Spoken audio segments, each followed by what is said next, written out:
ആരാധന എന്നത് മനുഷ്യ ജീവിതത്തിൽ വളരെ പ്രധാനപ്പെട്ട ഒരു കാര്യമാണ്. നമ്മേക്കാൾ ശ്രേഷ്ഠവും ഉന്നതവുമായിട്ടുള്ള ഒരു ശക്തിയോടോ വ്യക്തിയോടോ ആദരവ് പ്രകടിപ്പിക്കുന്ന പ്രവർത്തനമാണ് ആരാധന.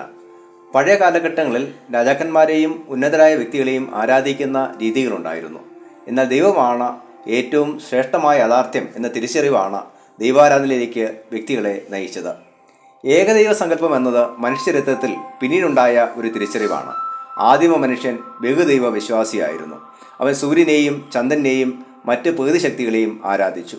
ആരാധനയ്ക്ക് ഒരു കേന്ദ്രം അഥവാ സെൻറ്റർ ഓഫ് വർഷിപ്പ് അനിവാര്യമാണ്. ആരാധനയിൽ പല രീതികളുണ്ട്. അതിലൊന്നാണ് വ്യക്തിഗത ആരാധന അഥവാ ഇൻഡിവിജ്വൽ വർഷിപ്പ്. ഇത് നാം ദൈവത്തോട് വ്യക്തിപരമായി പ്രാർത്ഥിക്കുന്നു. എന്നാൽ കൂട്ടായ ആരാധന അഥവാ കോർപ്പറേറ്റ് വർഷിപ്പ് വളരെ പ്രധാനപ്പെട്ടതാണ്. ഒരു സമൂഹത്തിലെ വ്യക്തികൾ ഒരുമിച്ച് ദൈവത്തെ ആരാധിക്കുന്ന അനുഭവമാണിത്. പഠനങ്ങൾ സൂചിപ്പിക്കുന്നത് ആരാധന മനുഷ്യന് അനിവാര്യമാണ് എന്നുള്ളതാണ്.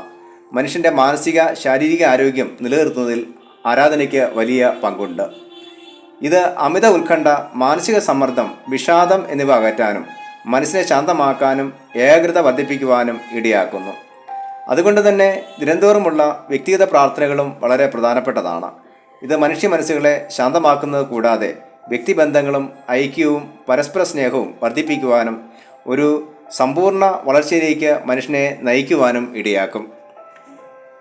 ഇന്നത്തെ ചിന്തയ്ക്കായി നൽകപ്പെട്ടിരിക്കുന്ന ചിന്താവിഷയം ആരാധനയിൽ ദൈവിക വെളിപ്പാട് എന്നുള്ളതാണ്. ദൈവത്തെ മനുഷ്യന് നേരിട്ട് കാണാൻ സാധ്യമല്ല. കാരണം ദൈവം അദൃശ്യനാണ്. പക്ഷേ ദൈവസാന്നിധ്യം അനുഭവിച്ചറിയുവാൻ കഴിയും. ദൈവസാന്നിധ്യം അനുഭവിക്കുവാനുള്ള ഒരേ ഒരു മാർഗം ആരാധനയാണ്.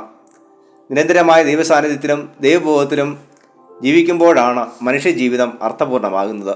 ആരാധനയിലൂടെ വെളിപ്പെടുത്തുന്ന ദൈവത്തെക്കുറിച്ച് നൽകപ്പെട്ട വേദഭാഗങ്ങളിലൂടെ നമുക്ക് ചിന്തിക്കാം.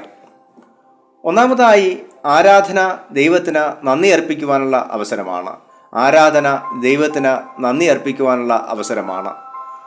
1 രാജാക്കന്മാരുടെ പുസ്തകം 8-ാം അധ്യായം 22 മുതൽ 30 വരെയുള്ള വാക്യങ്ങളിൽ ശലോമോൻ രാജാവിൻ്റെ ദേവാലയ പ്രതിഷ്ഠയും അതിനോടനുബന്ധിച്ചുള്ള പ്രാർത്ഥനയുമാണ്. ശലോമോൻ ജ്ഞാനിയായ രാജാവ് എന്നാണ് അറിയപ്പെടുന്നത്. ഈ ജ്ഞാനം അവന് നൽകിയത് ദൈവമാണ്. ദൈവത്തെ ആരാധിക്കുവാൻ ഒരു ദേവാലയം എന്നത് ഇസ്രായേൽ ജനങ്ങളുടെ ഒരു സ്വപ്നമായിരുന്നു. മിസ്രൈമിൽ അവർക്ക് ദൈവത്തെ കൂട്ടായി ആരാധിക്കാനുള്ള സംവിധാനവും സാഹചര്യവും ഇല്ലായിരുന്നു. എന്നാൽ അവർ മിസ്രൈമിൽ നിന്നും വിടുവിക്കപ്പെട്ട് മരുഭൂമിയിലൂടെ യാത്ര ചെയ്യുമ്പോൾ ദൈവം അവർക്ക് സമാഗമന കൂടാരം നൽകി. ഒരു സ്ഥലത്ത് നിന്ന് മറ്റൊരിടത്തേക്ക് യാത്ര ചെയ്യുമ്പോൾ അഴിച്ചെടുത്ത് കൊണ്ടുപോകാവുന്ന വിധത്തിലായിരുന്നു ഇത് സ്ഥാപിച്ചത്. സമാഗമന കൂടാരം പാളയത്തിൻ്റെ നടുഭാഗത്തായിട്ടാണ് സ്ഥാപിച്ചിരുന്നത്. ദൈവസാന്നിധ്യം അവർക്ക് ലഭ്യമാക്കേണ്ടതിനായിരുന്നു ഇത്. ഇസ്രായേൽ ജനം കനാൻ നാട്ടിൽ സ്ഥിരതാമസമാക്കിയപ്പോൾ അവർക്ക് ദേവാലയം ഉണ്ടായിരുന്നില്ല. അവർ പൂജാഗിരികളിലാണ് ദൈവത്തെ ആരാധിച്ചത്. ശലോമോൻ രാജാവ് ഗിബിയോനിലെ പ്രധാന പൂജാഗിരിയിൽ ദൈവത്തെ ആരാധിച്ചപ്പോഴാണ് അവന് ദൈവിക വെളിപ്പാട് ഉണ്ടായതും ദൈവാനുഗ്രഹങ്ങൾ ലഭ്യമായതും. ഇപ്രകാരം ദൈവാനുഗ്രഹം ലഭ്യമാകുന്നത് ആരാധനയിലൂടെയാണ്. തുടർന്ന് ശലോമോൻ യെരൂശലേമിൽ ദൈവത്തിന് ഒരു ആലയം പണിയുന്നു. അതിൻ്റെ പ്രതിഷ്ഠാ ശുശ്രൂഷയുടെ സമയത്ത് സകല ജനത്തിനെയും മുമ്പാകെ ശലോമോൻ ദൈവത്തോട് പ്രാർത്ഥിക്കുന്നു. ഈ പ്രാർത്ഥന വളരെ അർത്ഥവത്തായ പ്രാർത്ഥനയാണ്. ദൈവത്തെക്കുറിച്ചുള്ള ആഴമായ ബോധ്യത്തിൻ്റെയും തിരിച്ചറിവിൻ്റെയും വാക്കുകൾ ഇവിടെ കാണാം. ദൈവാലയം എന്നത് ദൈവത്തിന് വസിക്കുവാനുള്ള സ്ഥലമായിട്ടാണ് യഹൂദന്മാർ കണ്ടിരുന്നത്. എന്നാൽ ഒരു ദേവാലയം ദൈവത്തെ ഉൾക്കൊള്ളുവാൻ പര്യാപ്തമല്ല എന്ന് ശലോമോൻ ഓർമ്മിപ്പിക്കുന്നു. ദൈവം സർവ്വവ്യാപിയാണ്. പ്രപഞ്ചം മുഴുവനും നിറഞ്ഞു നിൽക്കുന്ന ശക്തിയാണ് ദൈവം. ദൈവാലയം എന്നത് ദൈവത്തെ ആരാധിക്കുവാനായി വേർതിരിക്കപ്പെട്ട സ്ഥാനമാണ്. ആ സ്ഥാനത്തിന് വലിയ പ്രാധാന്യമുണ്ട്. അവിടെ വെച്ച് കഴിക്കുന്ന പ്രാർത്ഥനകൾക്ക് ദൈവം പ്രത്യേക പരിഗണന നൽകുന്നു. കൂടാതെ വിശ്വാസികൾക്ക് ഒത്തുചേരാനും ഒരു മനസ്സോടെ കൂട്ടായി പ്രാർത്ഥിക്കുവാനും സാധിക്കുന്നു. കൂട്ടായ ആരാധനകൾ മനുഷ്യ ജീവിതത്തിൽ വളരെ പ്രധാനമാണ്. നമ്മുടെ ദേവാലയങ്ങൾ അതിനായി നിർമ്മിച്ചിട്ടുള്ളവയാണ്. ദൈവത്തെ ആരാധിക്കുവാനും ദൈവ സാന്നിധ്യം ഉൾക്കൊള്ളുവാനും നമുക്ക് കഴിയണം. രണ്ടാമതായി, ആരാധന ദൈവിക വീണ്ടെടുപ്പ് ആഘോഷിക്കുവാനുള്ള അവസരമാണ്. ആരാധന ദൈവിക വീണ്ടെടുപ്പ് ആഘോഷിക്കുവാനുള്ള അവസരമാണ്. വെളിപ്പാട് പുസ്തകം 14-ാം അധ്യായം 1 മുതൽ 7 വരെയുള്ള വാക്യങ്ങളിൽ സിയോൻ മലയിൽ കുഞ്ഞാടും നെറ്റിയിൽ കുഞ്ഞാടിൻ്റെ പേരും പിതാവിൻ്റെ നാമവും എഴുതപ്പെട്ടിരിക്കുന്ന 144,000 പേരെയും കാണുന്നു. സിയോൻ എന്നത് ദൈവത്തിൻ്റെ നഗരമാണ്. ദൈവത്തിൻ്റെ സിംഹാസനവും അതിന് ചുറ്റും നിൽക്കുന്ന 4 ജീവികളും 24 മൂപ്പന്മാരെയും ഇവിടെ നാം കാണുന്നു. വൈണികന്മാർ വീണമീട്ടുന്നത് പോലെ മനോഹരമായൊരു സംഗീതം അവർ ശ്രവിക്കുന്നു. ഓരോ പാട്ടുകളും പുതിയ പാട്ടുകളാണ്.